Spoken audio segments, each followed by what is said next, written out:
memperkuat industri hilirisasi nikel dari hulu ke hilir kalau dibandingkan dengan China? Apa hal yang perlu dibenahi? Yang paling utama adalah satu, permodalan. Kedua adalah ya tentu teknologi, karena bagaimanapun kan kita juga teknologi kan ya untuk hal nikel lebih menguasai dari China. Nah tentu kita harus belajar, itu harus belajar, nggak mungkin. Nah kalau misalnya kita juga dikasih ke pengusaha-pengusaha lokal juga pasti akan mencari partner juga.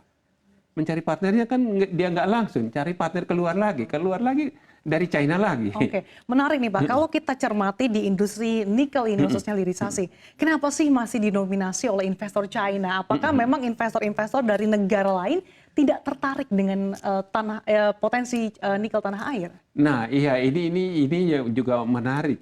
Jadi mungkin saya bisa cerita ketika saya masih ada di kabinet waktu itu ada audiensi dua atau tiga company sangat-sangat besar dari Jepang, pimpinan paling tertingginya datang waktu itu audiensi ketemu. Waktu itu saya langsung sampaikan, saya tawarkan, saya bilang, Anda mau nggak untuk masuk ke nikel?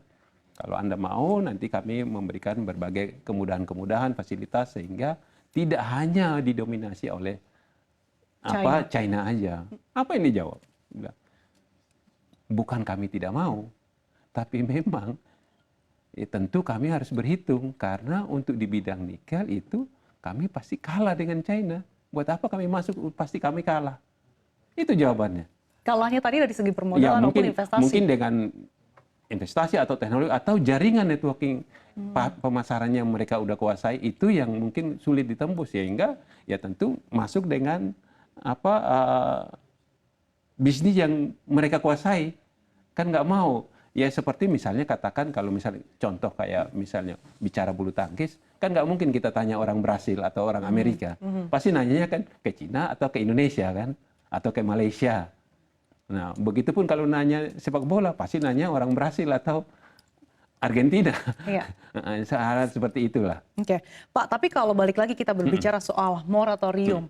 Beberapa waktu lalu kan sebetulnya BKPM mengatakan kalau sebaiknya smelter yang hasil produk hilirisasinya mencapai 40% ini dilakukan moratorium. Apakah bisa dibilang ini tebang pilih, Pak? Karena kenapa tidak yang 50% atau mungkin berapa persen?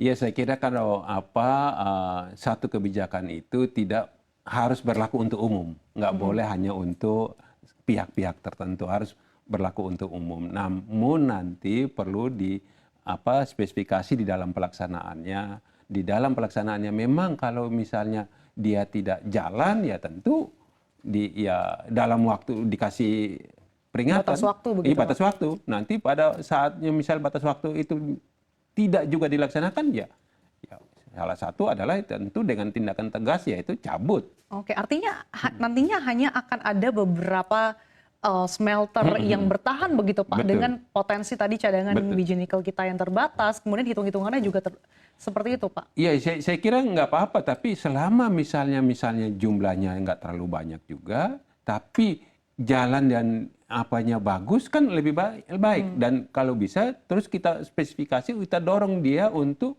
turun sampai ke downstream untuk tingkat yang lebih bawah lagi, untuk pembangunan hilirisasi ke tingkat yang lebih bawah lagi. Itu yang harus didorong. Jangan sampai kepada smelter sampai ke ferronikel atau pig iron, habis itu langsung dijual. Nanti nilai tambahnya dapatnya di China lagi. Oke, tapi apakah dengan kata lain ini dikhawatirkan nantinya kalau ada moratorium ini Pak, akan mengganggu rantai pasokan dari nikel sendiri? Karena kan Indonesia berambisi untuk menjadi raja nikel dunia. Iya, saya kira kan ketika nanti katakanlah usulan daripada pengamat ini kepada pemerintah, terus pemerintah melakukan moratorium, kan nggak asal-asal moratorium, pasti dikaji juga kira-kira berpengaruh kepada suplai bahan baku kepada industri-industri yang sudah ada ini apa enggak, bagaimana dengan pengembangan, pasti itu kan dikaji juga. Jadi tidak asal begitu ada masukan langsung ikutin karena kemauan sesaat, tentu harus dikaji secara komprehensif sehingga tidak mengganggu daripada supply chain daripada industri pengembangan industri nikel di tanah air. Oke, sebetulnya kan selain mencari cadangan alternatif lain begitu ya Pak, itu kan juga potensi biji nikel lain. Nah itu sebenarnya susah tidak sih Pak untuk mencari potensi-potensi biji nikel yang baru ini? Iya, saya kira kan Kementerian SDM sudah punya gambaran kira-kira potensi-potensi yang ada untuk sumber-sumber itu adanya di mana-mana saja kan tentu sudah punya. Nah, tentu dengan memberikan izinnya tentu harus dikaji juga dengan rencana pengembangan daripada industri nikel itu sendiri. Nah, kita mau sampai ke mana misalnya? Mau sampai ke misalnya di ujungnya nanti misalnya kan saat ini lagi marak ini untuk pengembangan untuk bahan baku untuk baterai, Iya. untuk mobil elektrik Vehicle. Nah, tentu itu kan udah harus dikaji juga kira-kira pengembangannya mau sebesar apa, untuk sebesar apa, sehingga kebutuhan akan bahan baku nikel itu seberapa besar, sehingga tidak akan terganggu dengan rencana pengembangan untuk industri baterainya sendiri. Nah, itu kan harus dikaji juga sehingga pemberian izin-izin pembangunan untuk smelter tersebut betul-betul tidak asal seperti itu. Nanti siapapun yang datang terus dikasih izin tentu harus dikaji juga sehingga rencana roadmap-nya itu betul-betul ditaati. Kan pasti pemerintah udah punya roadmap-nya. Iya. Jadi ditaati. Bagaimana Pak seharusnya roadmap yang dimiliki atau mungkin disusun pemerintah khususnya terkait dengan rantai pasokan untuk baterai EV, Pak?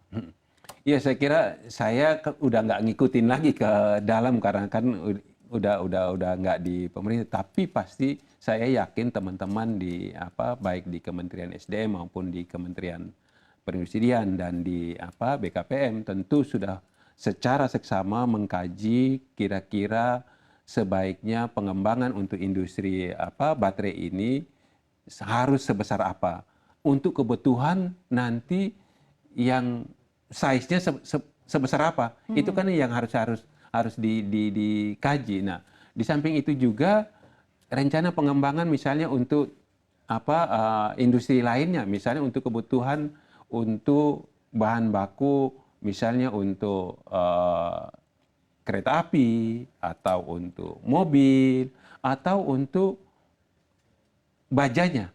Nah, itu tentu mau kemana? Kan di roadmap-nya udah ada tuh. Sehingga kebutuhan-kebutuhan tersebut, dan smelter yang akan diberikan izin maupun pengembangan smelter tersebut betul-betul ya sesuai dengan kapasitas yang akan dikembangkan di ujung nanti. Okay. Jadi tidak asal siapapun yang datang terus dikasih, nanti pada saatnya akhirnya bingung sendiri. Begitu udah jadi akhirnya udah ekspor lagi nanti.